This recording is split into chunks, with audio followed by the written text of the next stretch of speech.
a lot of credit. They made just about every play in the last 7 minutes of that ball game, and up to that point, it was an extremely good college basketball game, where I thought both teams both had moments where there were some good things and some bad things, but I thought that the last 7 minutes is something that's an area we got to continue to grow in. But they called timeout, and we were late on a rotation, became an and one, and then I think we had a couple turnovers in a row. But again, give Missouri credit. I thought that we were pretty good throughout. I felt the Geist was the difference for them. A young man who had 7 minutes and 4 turnovers last year, and tonight he had 1 turnover and 9 assists. I was very frustrated offensively. Obviously, Trent had a big night. Most of that early, where we only had 6 assists, and we didn't shoot the ball particularly well. We've got to have a much better balance of getting guys involved offensively. I thought Georgie was very, very effective offensively, and yet we didn't go to him near enough. And we've got to do a better job of recognizing that. But Tillman's a tremendous defender, and Georgie was getting great looks, and we've got to find that balance, and that'll be something we can work on over the Christmas break. But give Mizzou credit, and again, they played better the last 7 minutes and deserved to win the game. Trent, did you get tired after halftime? You were down? Not after halftime. Obviously, Coach trusted me with the ball in my hands. He told me that he wanted me to bring the ball every time. But I was getting a little fatigued. Obviously, second half, they made an adjustment with me not having the ball so much in my hand and trying to get it out of my hands. But I think for me, I got to be better than that. Fatigue, I can't be fatigued. Late game stretch like that, tired is no excuse for me. Did you get poked in the eye again? No, I got a blow to my throat. For either of you, what do you think just kind of led to some of the defensive breakdowns you guys had those final 7 minutes? Like Coach said, I think we kind of, relaxed. We weren't pressuring guys enough. He was getting in the paint, and playing off ball fakes and getting guys open looks in the corner for threes. Yeah, a bunch of open looks, and I think that's where we got to be better. Definitely lack of communication. Everybody wasn't on the same page out there. Moving forward, we got to work on that. Aaron, you've been in a lot of these games. What was the emotions shifts like in this game, and the crowd being riled up? How did it compare?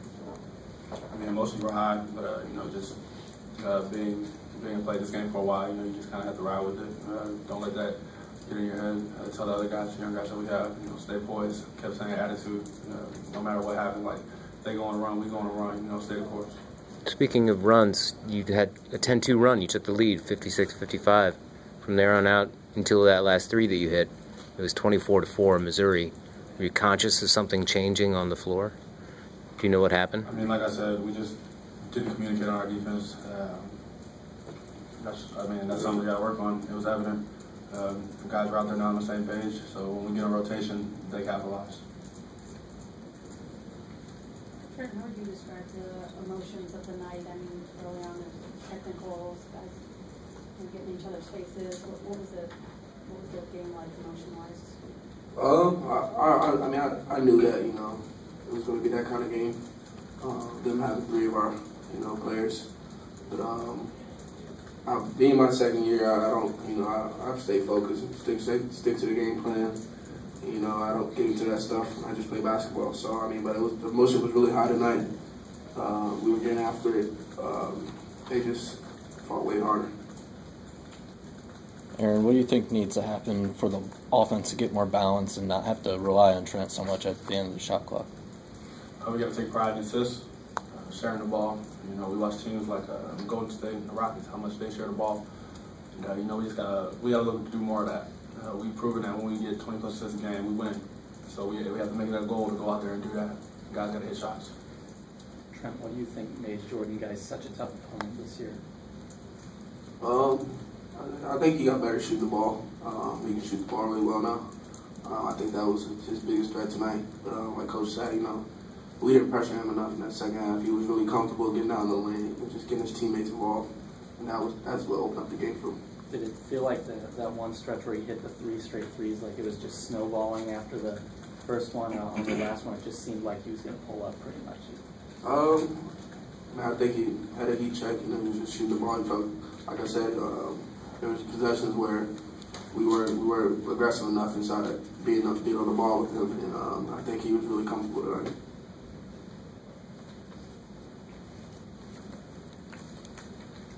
Players. Thanks, guys. Thanks, guys. Merry Christmas, guys. Thanks, fellas.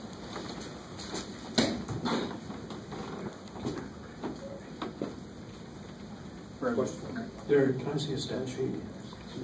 Thank you. Brett, what was your take on the emotions in this game with 3 guys who are very familiar with this program? Oh, I think I thought it was probably about what I thought it would be.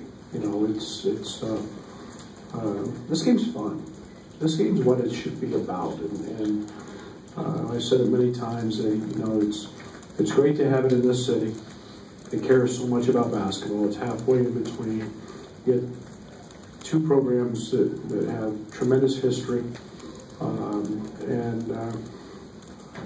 when you get that, you're going to have passionate fans and passionate players. Now, the side stories are for you guys, and I don't worry about that very much. But you talk about it, and our strategy was to make Mark's catches difficult, and to not let Tillman get easy touches, and then obviously the Pickett kid is a guy that that ended up hurting us, and we had a game plan for every player, so we didn't take it any further than that. It was just like a typical scout, but it was emotion.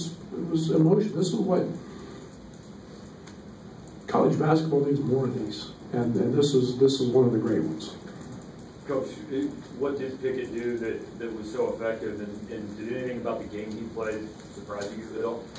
No, I thought he was, he's really active, and he's your typical, and I don't mean this in a bad way, so don't write it as saying it. I mean, he's a junkyard dog. He does just about whatever you need, and whether it's the offensive rebound at the end of the first half on this free throw, they got him 2 points, and it was a big momentum swing. Whether it's knocking down an open 3, whether it's making the extra pass. He's skilled as a small forward, and then he can put the ball on the floor.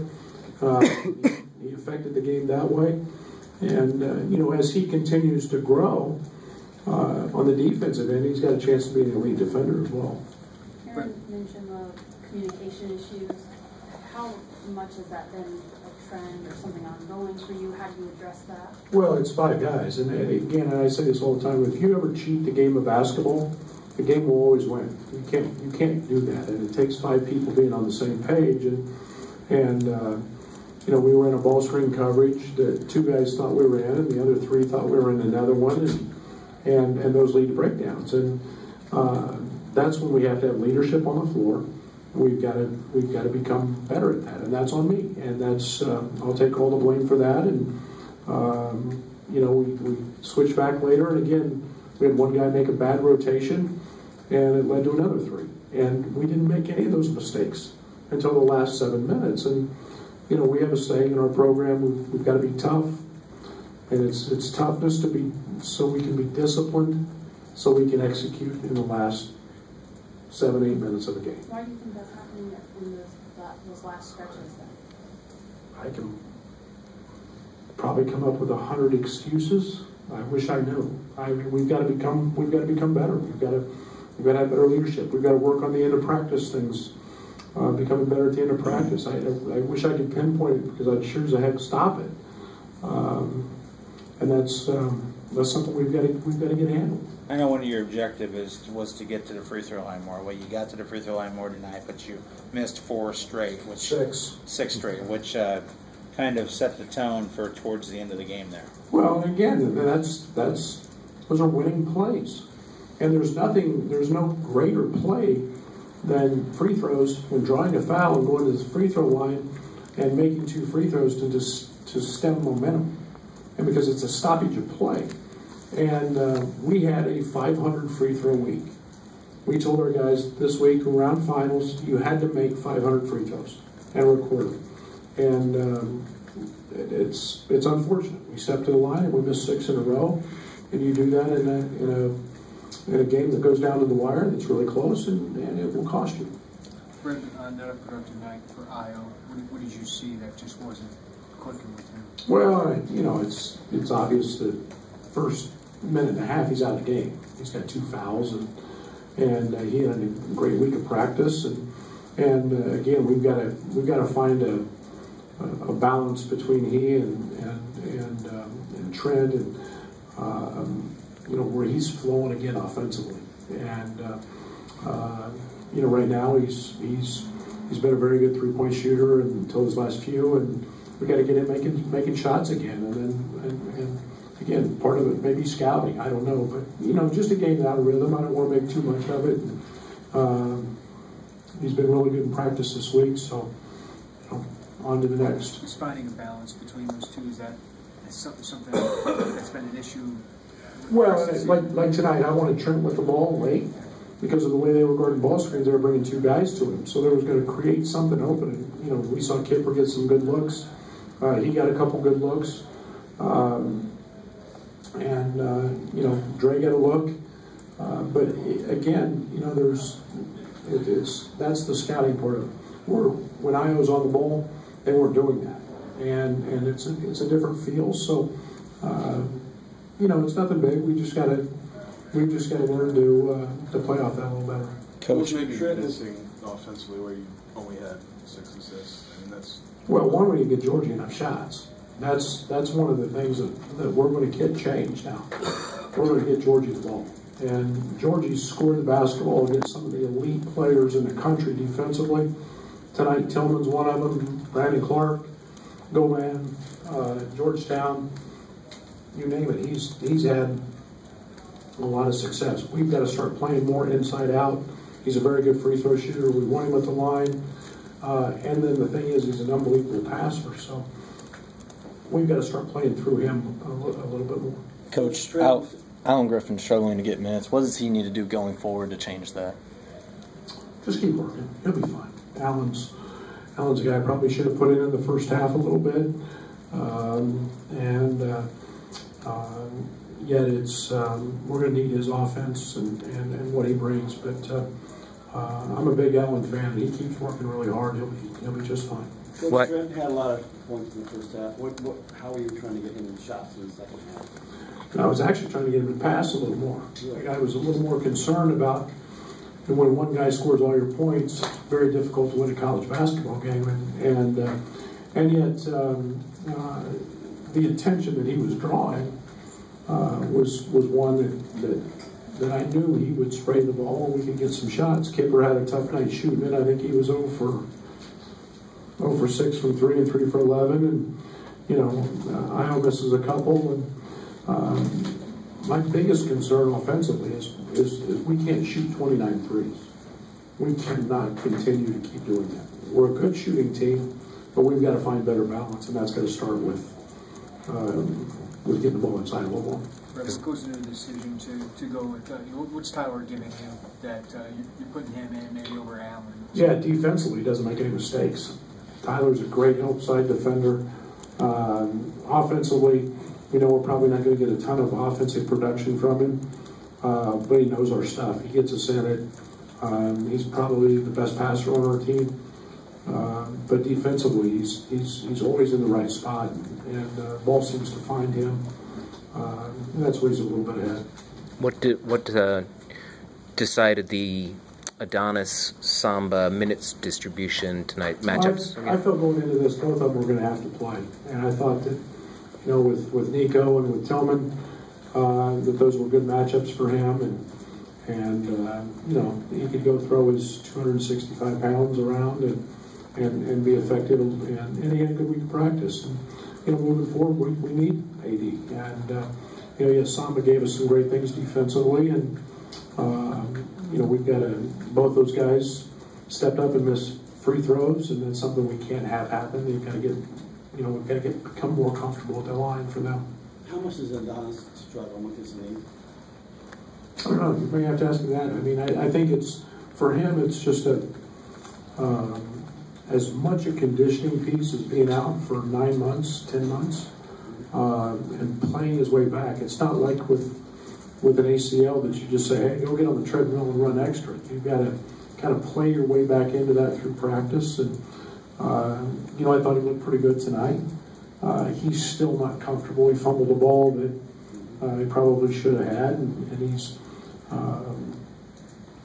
there's certain matchups for him that are difficult. But I think that he's fine, and he's probably just still playing his way back into some sort of top shape. Back to Io, he had a couple of no-look passes, which were really beautiful until they got intercepted. And so I'm wondering, you said about Dre earlier that you didn't want to stifle his instincts to score. And how do you manage, knowing the spot to do something like that? Those are freshman mistakes, and those are mistakes that young guys make, and they've got to understand it's not some of the things that you've been able to do. You can't do at this level, and I mean, there's pros on the court with the other team, and those are just routine things that he's got to learn, and we've got to coach him through those things. Andres have the only 6 points off the bench. What maybe needs to change there where you're getting production? Yeah, it's not very good. It's not like us, and you know how much I relish bench production, and it was a tough night for DeMonte, and we need him to be a guy that's on the boards and defensively and has opportunistic points and make some shots. But we've got to have more production there. Maybe Allen's at peace, and then we've got to continue to get Samba and AD some looks. Merry Christmas, everyone. Thanks, man.